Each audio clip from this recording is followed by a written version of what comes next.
हम कहां से कॉकरोच हो गए? मतलब सरकार से सवाल पूछना कॉकरोच वाली बात है। और वो देश के दीमक लोग, वो बलात्कारी और रेपिस्ट नेता जो इस देश का भविष्य के साथ खिलवाड़ कर रहे हैं, वो क्या है? इस देश का बेरोजगार युवक अगर कॉकरोच है तो इस देश की सरकार और इस देश के नेता और सरकार की गुलामी करने वाले लोग दीमक हैं, जो कुर्सी पर बैठकर इस देश के नौजवानों का भविष्य खा रहे हैं।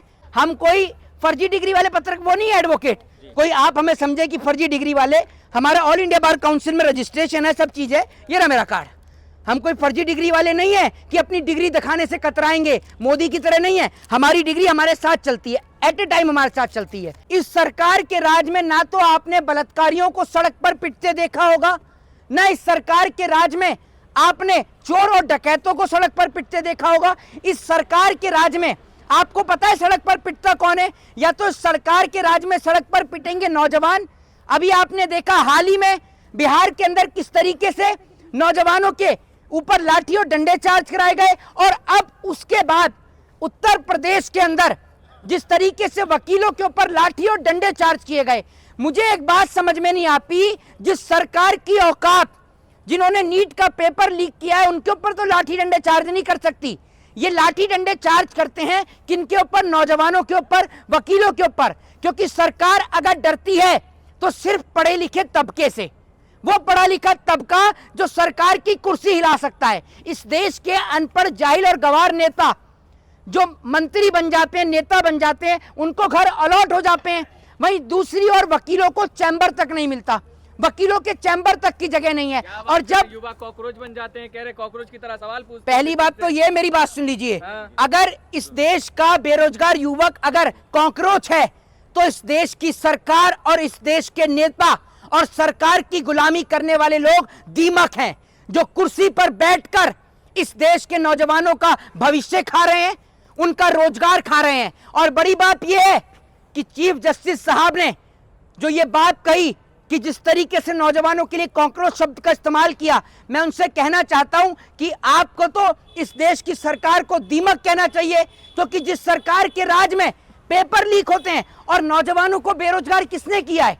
भाई सुन लीजिए, नौजवान जो बेरोजगार हुए हैं, नौजवान को बेरोजगार करने का काम किसने किया है? सरकार ने किया है। 20 लाख से ज्यादा बच्चों ने नीट का पेपर अटेम्प्ट किया, लेकिन उस पेपर को लीक कर दिया जाता है, वो पेपर लीक हो जाता है, तब चीफ जस्टिस साहब नहीं बोलते, समझ रहे हैं? और अगर कोई बोले तो उसको कॉकरोच शब्द का इस्तेमाल कर दिया जाता है। चैम्बर है वो तो अवैध है ना? नहीं तो आप मुझे ये बताइए, सुन लीजिए, अगर चैम्बर अवैध है तो चैम्बर प्रदान कराने की जिम्मेदारी किसकी है, ये मुझे आप बता दीजिए। बताइए ना किसकी है? सरकार की है ना। तो सरकार चैम्बर क्यों नहीं प्रदान कराती? आप मुझे ये सुन लीजिए, जिस तरीके से नेताओं के घरों की स्थिति आप देखिए, कैसे राजमहल बने पड़े हैं, मुख्यमंत्री का आवास देखिए कैसे चमचमाता है। तो जो न्याय का मंदिर है, जो न्याय का मंदिर है, जहां लोगों को इंसाफ मिलता है, वहां पर भी तो चैम्बर की सुविधा करनी चाहिए। आज किस तरीके से कोर्ट के अंदर पीने के लिए साफ पानी नहीं है, नए एडवोकेट्स के लिए चैम्बर की सुविधा नहीं है, तो आप मुझे ये बताइए, और जो चैम्बर्स हैं उनको आप तोड़ने का काम कर रहे हैं अवैध बताकर। आप बताइए ना कहां तक ठीक है? आज भी उत्तर प्रदेश के कोर्टों की हालत वो है कि पुराने जमाने के कोर्ट चल रहे हैं। भाई आप नए कोर्ट बनाइए, नए कोर्ट बनाइए, नए बिल्डिंग्स के कोर्ट बनाइए, और वहां पर एडवोकेट्स को चैम्बर दीजिए। आप तो चैम्बर देने के बजाय उनके ऊपर लाठी और डंडे चार्ज कर रहे हैं। वकीलों को ऐसा पीट रहे थे जैसे मानो वो गुंडा है। मैं आपको बता तो रहा हूं। और वहीं जो रेपिस्ट हैं, जो बलात्कारी हैं, उनके ऊपर सरकार की लाठी डंडे नहीं चलते। और बड़ी बात यह है कि शिक्षा की चर्चा तो वो करेगा जो खुद पढ़ा लिखा होगा, और जिनके बीवी बच्चे और औलादे ही ना हो, वो कहां से शिक्षा पे चर्चा करेंगे? भाई पहले नीट का पेपर लीक हो जाता है, बिहार में बीपीएससी की भर्ती को लेकर नौजवान सड़क पर प्रदर्शन करते हैं, उनके ऊपर लाठी और डंडे चार्ज किए जाते हैं, अब वकीलों को पीटा जाता है। तो आप ये देखिए ना। और मुख्यमंत्री जो है, जो हिंदू मुसलमान करता रहता है 24 घंटे, उसके मुंह से आवाज भी नहीं निकलती, और मुख्यमंत्री के आदेश पे ही पीटा गया वकीलों को। सीजीआई सूर्यकांत जी कह रहे हैं कि देश के युवा सब जो सोशल मीडिया पर तहलका मचा रहा है, उसको कॉकरोच की तरह है, कॉकरोच है वो लोग। देखिए एक चीज मैं आपको बता दूं, कॉकरोच दीमक से अच्छा होता है, समझ रहे हैं? दीमक जो पूरे देश को खा गई, वो प्रधानमंत्री जो नौजवानों को कहता है कि रोजगार के लिए। और हम बता दें, हम कोई फर्जी डिग्री वाले पत्रक वो नहीं है एडवोकेट, कोई आप हमें समझे कि फर्जी डिग्री वाले।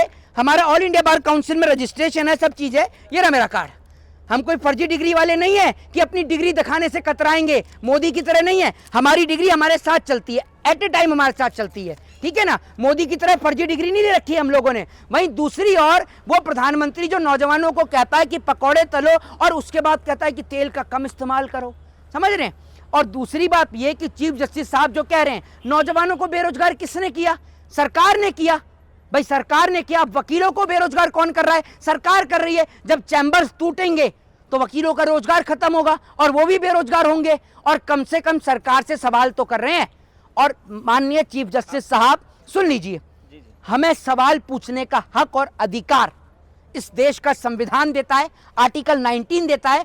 हमें सरकार से सवाल पूछने का अधिकार है। सरकार हमारी नौकर है और हम इस देश के मालिक हैं। और एक मालिक अपने नौकर से सवाल कर सकता है, उसके लिए हमें किसी भी चीफ जस्टिस से पूछने की जरूरत नहीं है, हमें किसी भी गृह मंत्री और प्रधानमंत्री से पूछने की जरूरत नहीं है। जी, वकील है, वकील ने ही सवाल पूछा, तब जज साहब कह रहे हैं कि दरअसल आप लोग कॉकरोच की तरह। आप नहीं, कोई अपमान है उसमें? नहीं, मैं आपको बता रहा हूं ना, नहीं, हम कहां से कॉकरोच हो गए? मतलब सरकार से सवाल पूछना कॉकरोच वाली बात है। और वो देश के दीमक लोग, वो बलात्कारी और रेपिस्ट नेता जो इस देश का भविष्य के साथ खिलवाड़ कर रहे हैं, वो क्या है? वो क्या है आप मुझे बताइए ना। वो तो दीमक है, वो दीमक जो पूरे देश को खा गई, पूरे देश के नौजवानों का भविष्य डूब गया। आज वो स्थिति इन लोगों ने देश की कर दी। जय हिंद, जय संविधान।